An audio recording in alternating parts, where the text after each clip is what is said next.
তো বন্ধুরা আজকে ভিডিওটা পুরোপুরি অন্যরকম, ঠিক আছে। তো আজকে আমি জাস্ট কথা বলবো তোমাদের গাড়ির রিভিউ নিয়ে, মানে গাড়িটা আমি এতদিন ধরে চালালাম, ঠিক আছে। গাড়িটা কী কী প্রবলেম ফেস করলাম, গাড়িটা কী কী ভালো দিক খারাপ দিক সবই তোমাদেরকে তুলে ধরবো ভিডিওর মাধ্যমে। তো তোমরা ভিডিওটা কন্টিনিউ শুরু থেকে শেষ পর্যন্ত দেখতে থাকো। Hello friends, welcome back to my channel. তোমরা কেমন আছো? আসলে তোমরা ভালো আছো, তো আমিও চাই তোমরা ভালো থাকো।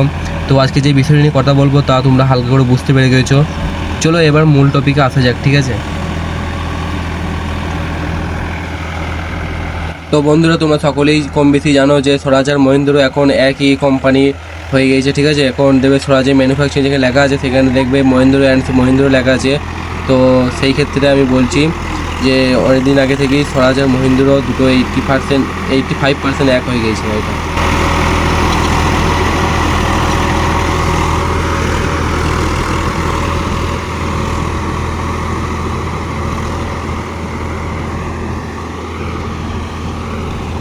তো বন্ধুরা তোমরা দেখতেই পাচ্ছ আমাদের গাড়িটা চার্জ দিচ্ছে। তো সিজন মোটামুটিভাবে আরম্ভ হয়ে গিয়েছে, তো ভালোই আরম্ভ হয়েছে, খারাপ কিছু হয় নাই, ঠিক আছে। সব চারিদিকে তো গাড়ি নেমে পড়েছে, মানে এই যে জলটা হলো, এই যে বৃষ্টিটা হলো, এই বৃষ্টি সব গাড়ি নেমে পড়েছে, ঠিক আছে। তো আমাদের গাড়িটা এদিকে চার্জ দিচ্ছে। আজ কদিন হলো বেশ মোটামুটি চলছে গাড়িটা। তো তোমরা একটা আওয়াজ লক্ষ্য করবে, ঠিক আছে। কোরোতে একটা আওয়াজ লক্ষ্য করবে, ক্যাচ ক্যাচ ক্যাচ ক্যাচ আওয়াজ দিচ্ছে। কী করে দিচ্ছে একটু বুঝতে পারছি না।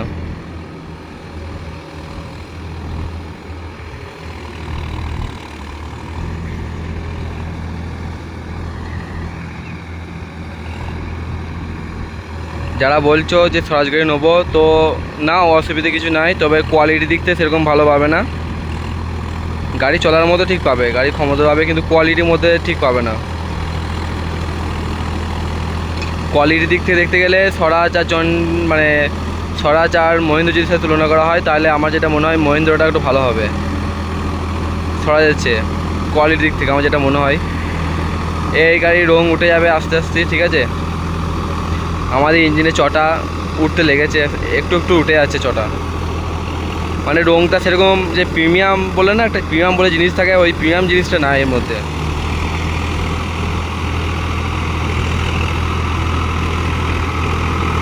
তো বন্ধুরা আমার গাড়িটা দুটো সার্ভিস হয়ে গিয়েছে। তো দুটো সার্ভিস পরও গাড়িটা এখন মাইলেজ দিচ্ছে মোটামুটি।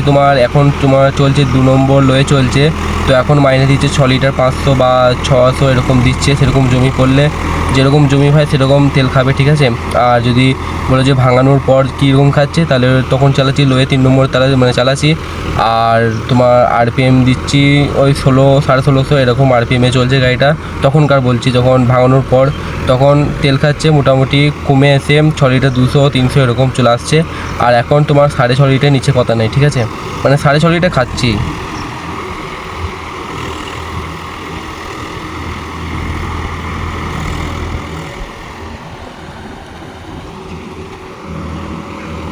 তবে এটা 16-19 লাগা আছে, দাদা লাগানো আছে, ঠিক আছে। ঘাস একবার মারাত্মক, মানে যা হচ্ছে ভালোই কুচো হচ্ছে। 16-19 প্রিমিয়াম লাগানো আছে, কেমন মাটি হচ্ছে এবার দেখে নাও। ঘাসগুলো ভালো কুচি যাচ্ছে, একবারে দারুণ কুচাচ্ছে। তো বন্ধুরা গাড়ি কিনতে গিয়ে অনেকেই কনফিউজ হয়ে যায় যে স্বরাজ 744-এর দুটো মডেল আছে, একটা হচ্ছে এফি আর একটা হচ্ছে এক্সটি। তো কোনটা নেব অনেকেই কনফিউজ হয়ে যায়। তো আমি একটা কথা বলছি ভাই, ভালো করে মন দিয়ে শুনে রাখো।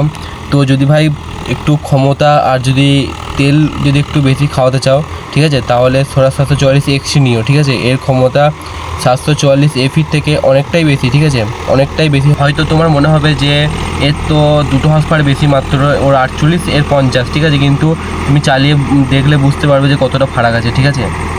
তো বন্ধুরা যেসব ব্যক্তিরা ভাবছো যে পরবর্তীকালে স্বরাজ গাড়ি নেবো, তাদেরকে আমি একটাই কথা বলতে চাই যে এই গাড়ির ক্ষমতা আছে ভাই, কিন্তু পার্টসের দিক থেকে অতটা গ্যারান্টি নাই। এর পাম্প বা হাইড্রোলিক পাম্প মানে খুব তাড়াতাড়ি নষ্ট হয়ে যায়, মানে হতেও পারে না হতেও পারে। আমাদের এখন ঠিকঠাকই চলছে, কোনো প্রবলেম হয়নি কো।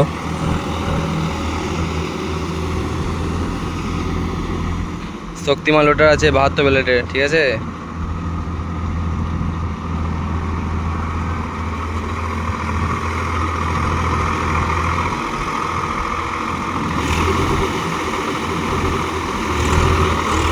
বন্ধুরা আমাদের এই যে রোটার আছে, রোটারটা ডালাটা নষ্ট হয়ে গেছে, ঠিক আছে। তো ডালাটা গড়ালে ভালো হবে না ডালা যদি কিনে নিই সেটা ভালো হবে? শক্তিমান রোটার আছে, ঠিক আছে।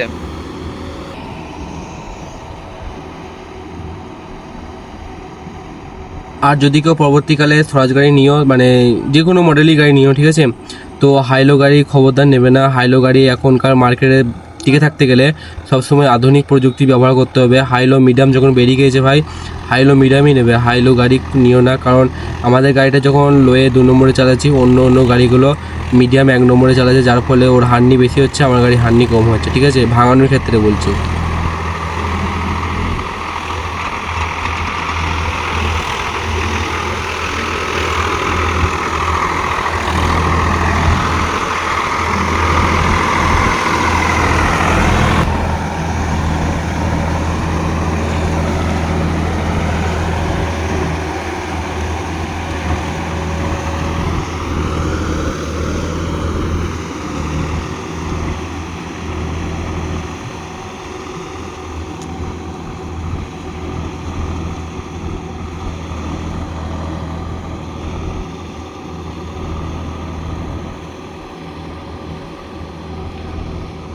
তো বন্ধুরা, এই ভিডিও কোয়ালিটি কেমন আসছে অবশ্যই যেন কমেন্টে জানাবে, ঠিক আছে। ভিডিও কোয়ালিটিটা কেমন আসছে।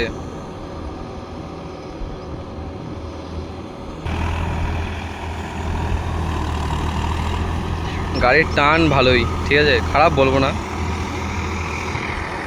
কিন্তু কোয়ালিটির দিক থেকে খুবই কমজোরি হয়ে গেছে কোনো স্বরাজ। না, আগেও ছিল, ধরো ওল্ড মডেলগুলোও ছিল না বললে ভুল। কোয়ালিটি যদি মানিয়ে নিতে পারো তাহলে স্বরাজ নাও, নাহলে নিয়ে লাভ নেই।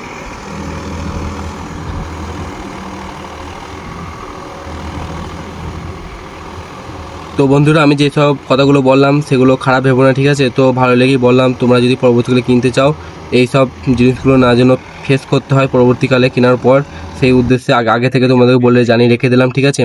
আর যখন গাড়ি কিনতে যাবে, ঠিক আছে, একটা কথা বলে দিলাম, গাড়ি কেনার সময় সমস্ত কিছু যা কিছু আছে দেখে নেবে, ভালো করে দেখে নেবে, চালিয়ে নেবে, দরকার পড়লে বাড়িতে এসে রোটারটাও চালিয়ে নেবে, ঠিক আছে। কারণ যদি কিছু প্রবলেম থাকে তাহলে 1 থেকে 2 দিনকার মধ্যে গাড়িটা এক্সচেঞ্জ করা যাবে, কিন্তু কিছুদিন চালানোর পর গাড়ি কিন্তু আর এক্সচেঞ্জ করা যাবে না, ঠিক আছে। তো বন্ধুরা, আমাদের গাড়িটা কেনা থেকে একটা ছোট প্রবলেম ছিল, যেটা হচ্ছে রোটারে ক্লাচের প্রবলেম। আমরা যেই ভুলটা করেছিলাম, গাড়ি কিনে এনে ট্রলিতে চালিয়েছিলাম 1 মাস, তারপর যখন রোটার চালাতে যাই তখন তো এই প্রবলেমটা ফেস করি। এরপর কোনো মতে গাড়িটা এক্সচেঞ্জ হয় না, কারণ আমরা গাড়িটা অলরেডি 1 মাস চালিয়ে নিয়েছি, তাই গাড়ি আবার ক্লাচ প্লেট খুলে আবার সেটা রোগটা সারানো হয়।